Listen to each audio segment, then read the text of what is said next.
ఈ దేవలము లలితాదేవి రతనాయణ గుడి 30 ఏళ్ళ నుంచి దసరా చేస్తున్నాము. పాత పద్ధతి రేపు ఉదయం 7 గంటలకు బయలుదేరి అగస్తేశ్వర శివాలయం దేవలం పొయ్యి కలశాలు తీసుకొని 108 మంది స్త్రీలతో కలశాలు తీసుకొని అక్కడికి పొయ్యి ఆడ ఈశ్వరి వాళ్ళ దర్శనం చేసుకొని మళ్ళా ఈడికే వస్తాము.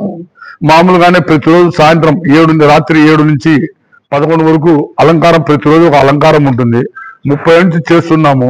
మేము ప్రతిరోజు దేవాలయానికి దర్శనానికి వచ్చిన వాళ్ళ కింద బొమ్మలు కూడా దేవుని బొమ్మలు పెట్టి ఆకర్షణగా ఉంటుంది ఈ దేవాలయంలో. ఈ సంవత్సరం రీమోడల్ చేసినాము, చాలా బాగా చేసినాము. భక్తులంతా రావాల్సిందిగా కోరుచున్నాము. ఈ 10 రోజుల్లో ఒక రోజు ప్రముఖంగా లక్ష్మీ వెంకటేశ్వర స్వామి కళ్యాణం కూడా, లక్ష్మీ వెంకటేశ్వర స్వామి అలంకారం కూడా చేస్తాము. ఇక్కడ 1వ తారీఖు గుడి అంతేనా కట్టానికి ఇదే మాదిరే చేస్తున్నాము. 96లో గుడి కుంభాభిషేకం జరిగింది. 30 ఏళ్ళ నుంచి చేస్తున్నాము. జరిగిన నుంచి దసరా చేస్తానే ఉన్నాం. 31వ సంవత్సరం కళ్యాణం, అలంకారం, కళ్యాణం 2 సూర్లు చేస్తాం. కళ్యాణం 2 సూర్లు చేస్తాం సంవత్సరానికి.